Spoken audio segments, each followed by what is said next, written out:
कहानी शुरू होती है एक गांव शिवपुर से। वहां एक 250 साल पुराना कुआं था। लोग कहते थे कि आधी रात को उस कुएं से किसी लड़की की चीख सुनाई देती है। गांव में एक लड़का था, अरुण।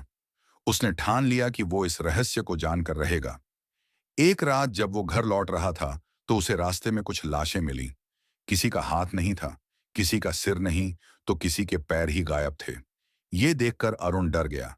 सोचने लगा, अब तक तो लाशें मिलती ही नहीं थीं, लेकिन अब तो कटी फटी लाशें मिलने लगी हैं। वो सीधा कुएं पर गया और जोर से चिल्लाया, बस बता दो तुम कौन हो, क्या चाहती हो, ये दर्द क्यों? अचानक कुएं से एक लड़की निकली। उसकी आंखों में आग थी। उसने कहा, तू क्यों जानना चाहता है ये सब? ये मेरी लड़ाई है, बीच में मत आ।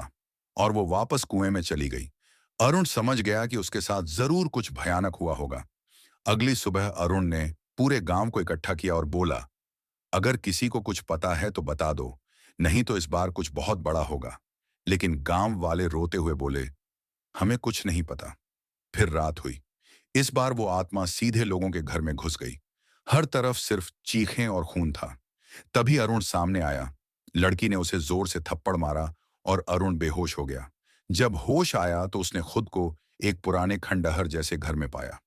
वहां कुछ लड़के किसी राज की बातें कर रहे थे। और फिर अरुण ने वो सुना जिससे उसका दिल कांप गया। पता चला कि वो लड़की कोई और नहीं, बल्कि गांव की ही एक मासूम अनाथ लड़की थी, जिसका नाम था सविता। सालों पहले सविता स्कूल से घर लौट रही थी।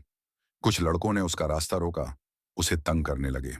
जब सविता ने कहा कि वो सबको बता देगी, तो उन दरिंदों ने उसे उठाकर उसी कुएं में जिंदा फेंक दिया। वो चीखती रही, लेकिन किसी ने मदद नहीं की। मरते वक्त उसकी आखिरी चीख थी, जब मेरी आवाज किसी ने नहीं सुनी, तो अब हर चीख मौत बनेगी। गांव के हर लड़के को मैं ले जाऊंगी। अरुण का दिल कांप गया। अब उसे सब समझ आ चुका था कि यह बदला है, एक आत्मा का बदला। अगली सुबह अरुण ने गांव को सच्चाई बताई। सुनकर गांव वाले गुस्से से भर गए और उन दरिंदों को पकड़कर पुलिस को सौंप दिया। उस रात पूरा गांव कुएं के पास इकट्ठा हुआ और रोते हुए कहा, सविता, तुम्हारे गुनहगारों को सजा मिल चुकी है, अब हमें माफ कर दो। तभी कुएं से एक चमकदार रोशनी उठी और आसमान की ओर चली गई। उसके बाद से शिवपुर गांव में शांति हो गई। लोग रात को बिना डरे आसमान के तारे देख सकते थे और हर साल गांव वाले उस कुएं के पास सविता के नाम का दिया जलाते थे।